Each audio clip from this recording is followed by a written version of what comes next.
بھی نبی سے افضل نہیں ہو سکتا۔ اہل تشیع میں بھی دو رائے پائی جاتی ہیں۔ اکثریت کی رائے یہ ہے کہ وہ حضرت علی علیہ السلام کو نعوذ باللہ انبیاء سے افضل کہتے ہیں، لیکن وہاں پہ بھی ایسے لوگ موجود ہیں جو اس عقیدے کو باطل سمجھتے ہیں۔ اہل سنت تو سب کے سب اس عقیدے کو غلط سمجھتے ہیں۔ البتہ صوفیاء کے ہاں وہ جس طرح حضرت خضر علیہ السلام کو ولی بنا کے پیش کرتے ہیں، پھر جھوٹے واقعات سناتے ہیں کہ جی وہ دیکھیں جی خضر نے سکھایا، اور پھر موسیٰ علیہ السلام کا جو واقعہ قرآن میں آیا اس کو اپنا رنگ دیتے ہیں۔ وہ کہتے ہیں جی ولی نے نبی کو سکھایا۔ تو یہ توہین صرف اہل تشیع کے ہاں نہیں پائی جاتی، اہل سنت کے ہاں بھی پائی جاتی ہے۔ ان لوگوں کے معاملات میں جو لوگ یہ معاملہ کرتے ہیں کہ وہ کہتے ہیں کہ جی ولی نے سکھایا جو ہے وہ نبی کو، اور یہ تصوف کے ہاں یہ چیز پائی جاتی ہے، لہٰذا یہ تصوف کے ہاں جو یہ گمراہی پائی جاتی ہے یہ وہی گمراہی ہے جو اہل تشیع کے ہاں ان معنوں میں پائی جاتی ہے۔ اب میں کوئی سنیوں کا وکیل تو نہیں ہوں، نہ میں شیعہ کا وکیل ہوں۔ جو بات غلط ہے میں دونوں کی ڈنکے کی چوٹ پہ کہوں گا کہ دونوں غلط عقیدہ بنائے ہوئے ہیں، یہ عقیدہ غلط ہے۔ غیر نبی کبھی بھی نبی سے افضل نہیں ہو سکتا، چاہے وہ حضرت خضر ہوں وہ موسیٰ سے افضل نہیں ہے، چاہے وہ حضرت علی ہوں وہ کسی نبی سے افضل نہیں ہے۔ اور وہ کہتے ہیں نبی علیہ السلام کے علاوہ باقیوں سے افضل ہیں، پھر وہ کہتے ہیں جی دیکھیں جی وہ نبی علیہ السلام کی حدیث ہے بخاری میں، علی مجھ سے ہے میں علی سے ہوں۔ نوح کا مقابلہ علی سے بنتا ہی نہیں۔ نوح کا بیٹا باغی، علی کے دونوں امام، علی کے سارے بیٹے معصوم۔ نوح کی بیوی خائنہ، علی کی بیوی ظاہرہ۔ نوح کی کشتی بچی تو کن کے صدقے سے بچی؟ پہلے وہ کشتی کا ٹکڑا مصر میں پڑا ہوتا تھا، مولویوں نے مصر سے اٹھوا دیا، عیسائی اسے پیرس لے کے گئے، پیرس سے روس چلا گیا۔ آج بھی روس کے میوزیم میں جناب نوح کی کشتی کا ٹکڑا پڑا ہو۔ جو نوجوان انٹرنیٹ سے وابستگی رکھتے ہو جاؤ گوگل جا پہ سرچ کرنا، آج بھی روس کے میوزیم میں جناب نوح کی کشتی کا وہ ٹکڑا پڑا ہے۔ اس پہ عبرانی زبان میں کشتی کے اس ٹکڑے کے اوپر، لکڑی کے اس ٹکڑے پہ کچھ کنندہ تھا، کچھ لکھا ہوا تھا۔ انہوں نے ماہرین لسانیات بلائے، زبانوں کے ماہر بلائے، ان سے کہا کہ جناب نوح کے دور میں زبان عبرانی تھی، یہ قدیم عبرانی میں لکھا ہوا ہے، اس کا ترجمہ کرو۔ ٹرانسلیٹ ہوتی ہوتی انگلش میں ہوئی۔ آج بھی روس کے میوزیم میں، میں ممبر پہ کہہ رہا ہوں، غیر ذمہ دار خطیب نہیں، پوری ذمہ داری کے ساتھ، اتنے ذمہ داران کے سامنے کہہ رہا ہوں، روس کے میوزیم میں آج بھی وہ لوہے وہ لکڑی کا ٹکڑا اور اس کے نیچے کاغذ پہ وہ لکھا ہوا ہے، جو انگلش میں، جو اس میں عبرانی میں لکھا ہوا ہے، اس میں صاف لکھا ہوا ہے، oh my Allah keep my hand in those name of Muhammad, Ali, Fatima, Hasan, Husain, میرے اللہ بچا دے مجھے، تجھے محمد کا واسطہ، تجھے علی کا واسطہ، تجھے زہرا کا واسطہ، تجھے حسن حسین کا واسطہ۔ نوح کی کشتی بچے تو پنچدن کے صدقے سے۔ موسیٰ سے علی کا مقابلہ کیسے کرو گے؟ موسیٰ کے لیے دریا میں رستہ بنا، سب کی توجہ ہے، دریا میں موسیٰ کے لیے رستہ بنا۔ بابا جی جناب موسیٰ پار چلے گئے، جب موسیٰ پار گئے تو موسیٰ نے دیکھا، جب موسیٰ نے اپنے بندے پورے کیے تو ایک بندہ ان میں چہرہ چھپا رہا تھا۔ موسیٰ نے کہا اس کو ذرا قریب لاؤ، یہ چہرہ کیوں چھپا رہا ہے؟ جب وہ بندہ قریب آیا تو اس نے چہرے سے پردہ ہٹایا۔ موسیٰ نے پہچانا وہ کون تھا؟ قرآن کہتا ہے وہ سامری جادوگر تھا۔ تھوڑی زبان سے زحمت کر لیں گے تو بہتر ہوگا، سر ہلاتے ہیں نہ آپ کو کچھ بنتا ہے نہ میرا کچھ بنتا ہے۔ سامری جادوگر، فرعون کے دربار کا سرکاری جادوگر، موسیٰ کے پیچھے پار چلا گیا۔ قرآن کہتا موسیٰ نے کہا سامری تو پار کیسے آ گیا؟ سامری نے جو جملہ کہا وہ بھکر میں ویسے سننا جیسے جملے کا قد ہے۔ موسیٰ نے کہا سامری تو پار کیسے آ گیا؟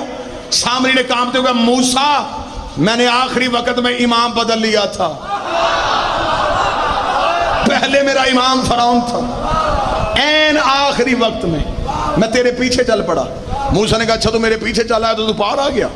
اس نے کہا مجھے پتا تھا آج جو بھی تیرے پیچھے ہوگا وہ پار چلا جائے گا۔ نہ بات پوری نہیں سنانی، صرف علی کا تقابل کرنا ہے نبیوں کے ساتھ۔ موسیٰ کے پیچھے سامری پار چلا گیا۔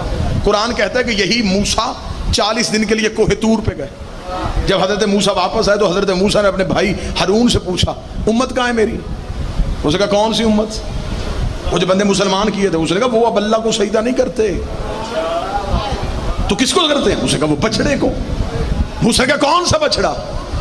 ہارون نے کہا وہ جسے بچا کے نہیں لایا تھا سامری, اس نے ایک بچڑا بنایا ہے, وہ اسے اشارہ کرتا ہے, وہ بولتا ہے, وہ لوگوں سے کہتا ہے کہ موسیٰ کا اللہ چھوڑو, اسے سجدہ کرو. لہٰذا لوگ اس بچڑے کو سجدہ کرتے, منتیں اس کے آگے, مرادیں اس کے آگے, حاجت روا اسے, مشکل کشا اسے سمجھتے. موسیٰ قرآن کہتا عصا اٹھا کے سامری کے گھر کی طرف دوڑا, سامری گھر سے باہر آیا. قرآن نے پورا واقعہ لکھا, تفصیلات کا وقت نہیں. موسیٰ نے کہا سامری تو بتا, تو نے میری عدم موجودگی میں کوئی بچڑا بنایا ہے؟ اس کا بنایا. موسیٰ نے کہا میرے سامنے لا, توڑوں گا نہیں, میری آنکھوں کے سامنے اسے بلوا, میں دیکھوں وہ تیرے کہنے پہ کیسے بولتا. قرآن کہتا سامری نے بچڑا لا کے فاشارت الیہ, اس کی طرف اشارہ کیا, بچڑا بول پڑا. جب بچڑا بولا, موسیٰ کا جملہ آج بھی قرآن میں آیت بن کے ہے.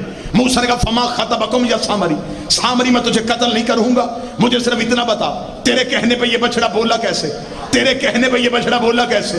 مجھے نہیں پتا بھکر میں عقیدہ سنا جاتا یا نہیں سنا جاتا, جملہ ہوا میں چھوڑنا نہیں چاہتا, تمہارے قلوب میں اتارنا چاہتا ہوں. موسیٰ نے کہا بتا تیرے کہنے پہ بچڑا کیسے بولا. سامنے کا موسیٰ تجھے یاد ہے وہ رات والا واقعہ جب تو ہمارے لیے رستہ بنا کے آ رہا تھا, میں بھی تیرے پیچھے پیچھے جا رہا تھا, میرے ذہن میں خیال آیا یہ موسیٰ کے لیے دریا میں رستہ کیسے بنا. موسیٰ معاف کرنا, میں نے تیرے آگے ہو کے دیکھا تو تیرے آگے بھی گھوڑے پہ ایک جوان جا رہا تھا, تیرے آگے بھی گھوڑے پہ ایک جوان تھا. وہ گھوڑا جہاں سے اپنے سم اٹھاتا تھا بنجر زمین سے نور نکل رہا تھا.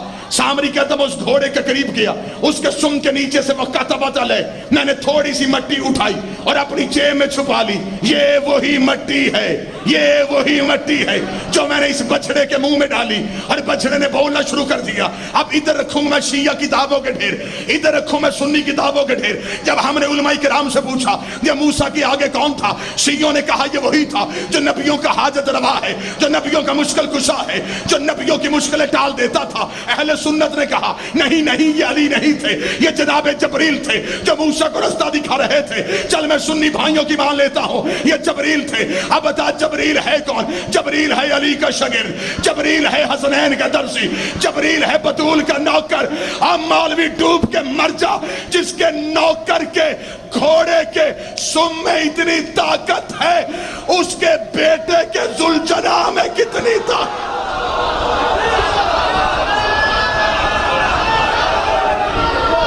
بسم اللہ.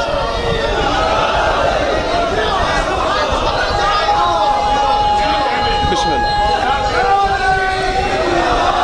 علی انبیاء سے افضل. حسین نے اپنے صحابی رضی اللہ نہیں کیے,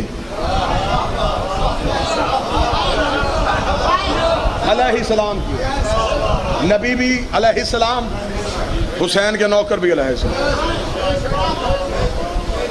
حسین نے حر کو رضی اللہ نہیں کیا, حر کو علیہ السلام کیا. علیہ السلام یا خدا بناتا ہے یا پھر حسین بناتا ہے. 70 نہیں 70,000 دلیلیں اس نوکر کے سینے میں محفوظ. ہم نے تو کبھی زندگی میں علی کا نبیوں سے تقابل پڑھا ہی نہیں تھا, لیکن اگر تو مجبور کرے گا تو پھر ہمیں بتانا پڑے گا نبیوں سے زیادہ وصف تو علی کے نوکروں میں بھی تھے. تجھے کیا پتا کہ سلمان کیا کیا کر لیتا تھا, تجھے کیا خبر کہ ابو ذر کیا کیا کر لیتا تھا. ابو ذر کو جندب کہتے ہیں. جندب کے بارے میں مشہور ہے کہ ایک دن بابا جی جندب نے آ کے جب دیکھا جناب سلمان کو, جناب سلمان سورج کو دیکھ کے کہہ رہے تھے واللیل ادبر والنہار اقبل, رات آ گیا دن پیچھے ہو. اب جس کے اندر اتنا سا بھی عقیدہ ہے نا وہ لفظ کے ساتھ سفر کرے گا. رات آ گیا دن پیچھے ہو. جندب نے دیکھا کہ سلمان انگلی کرتا ہے سورج آگے آ جاتا ہے, انگلی کرتا ہے پیچھے چلے جاتا ہے. ابو ذر نے دیکھا کہ سلمان یہ کیا کھیل کھیل رہا ہے. سلمان نے کہا صبح قرآن پڑھ رہا تھا, اللہ قرآن میں کہتا ہے پاک ہے وہ ذات جو رات سے دن کو نکالتی ہے, دیکھ رہا تھا کیسے نکالتی ہے.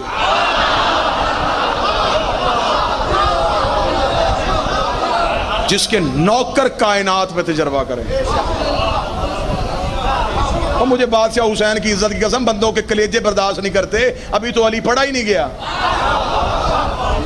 ابھی علی کی آئی، ابھی ابو ذر نہیں پڑھا گیا، ابھی کمبر نہیں پڑھا گیا، ابھی مقداد نہیں پڑھا گیا، ابھی عمار نہیں پڑھا گیا، ابھی سلمان نہیں پڑھا گیا. بندے چپ ہو گئے، آنکھیں پھاڑ پھاڑ کے ہمیں دیکھنا شروع کر دیتے ہیں. ہم تھوڑا سا فضائل پڑھتے ہیں، بندے پریشان ہو جاتے، غلب ہو گیا جی، علی کو حد سے زیادہ بڑھا دیا. آج تک مجھے وہ مائی کا لال نہیں ملا جو مجھے علی کی حد بتائے کہ اس حد کے اندر رہ کے علی کو ماننا تھا. تم حد سے زیادہ علی کو لے گئے ہو. مجھے حسین کی عزت کی قسم ہے، سلمان تو پھر بھی علی کا نوکر تھا، ابو ذر تو پھر بھی علی کے قدموں میں بیٹھتا تھا، ہمارے یاسر تو علی سے محبت کرتا تھا. مجھے حسین کی عزت کی قسم ہے، علی کے ہاتھ میں ایک لوہے کا ٹکڑا تھا، زمانہ تلوار کہتا تھا، حیدر کرار ذوالفقار کہتا تھا. کئی جنگوں میں علی ذوالفقار ہوا میں چھوڑ دیتے، ذوالفقار ہوا میں لہراتی ہوئی آتی، 3 گردنیں کاٹتی، 4تھی چھوڑ دیتی، 6 کاٹتی، 7ویں چھوڑ دیتی. مال کی اشتر قدموں پہ ہاتھ رکھ کے کہا، یا علی یہ تیری تلوار گردنیں چھوڑ کے کیوں چلتی ہے؟ فرمایا گردنیں چھوڑ کے نہیں چلتی، شجرے دیکھ کے چلتی ہے.